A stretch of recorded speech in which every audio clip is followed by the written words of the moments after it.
একবার ক্ষমতায় জাতি বাড়লে এই দেশ থেকে চিরতরে সংখ্যালঘু নিপাত করে ছাড়বো। বলেন কি দাদা? তওবা আস্তাগফিরুল্লাহ, মাফ করে দিও আল্লাহ। যদা যদা হি ধর্মস্য গ্লানির্ভবতি ভারত অভ্যুত্থানায় ধর্মস্য তদাত্মানং সৃজম্যহম পরিত্রাণায় সাধুনাম বিনাশায় চ দুষ্কৃতাম ধর্ম সংস্থাপনার্থায় সম্ভব আমি যুগে যুগে। বুঝলেন নিতাই দাদা, সব ধর্মেই শান্তি আর মানবতার কথা বলে।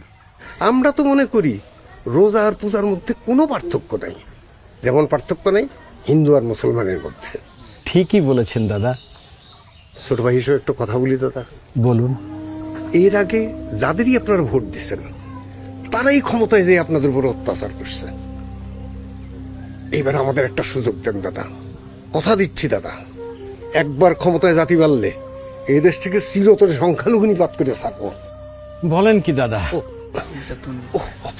সরি, সংখ্যালঘু নির্যাতন নিপাত করে ছাড়বো। দাদা, আমরা যদি ক্ষমতায় যেতে পারি আপনাদের গায়ে কেউ একটা ফুলের টোকাও দিতে পারবে না। আমাদের মার্কাটা একটু খেয়াল রাখেন দাদা, ভোটটা কিন্তু আমাদের এই মার্কাতে দিয়েন দাদা। আগে ভোট আসুক, তারপরে না হয় দেখা যাবে। আরে ভোট তো দেখতে দেখতে চলে আসবে দাদা। আরেকটা কথা বলি, বলুন। আপনার যে কোনো সমস্যায় আপনার এই ভাইয়ের কাছে যাবেন, কথা দিচ্ছি দাদা, আপনার সব সমস্যার সমাধান করে দেব। শর্ত একটাই, ভোটটা আমাদেরকে দেবেন। আগে দাদা, আগে। আসি দাদা। এই চলো তোমরা।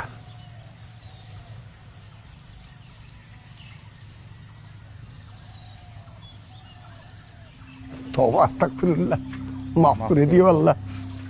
শোনো, রাজনীতি করতে গেলে যে কত কিছু করতে হয়, ওই মন্ত্র পড়া থেকে জুতো সেলাই সবই করা লাগে। চলো, পুরো এলাকা কাভার করতে হবে।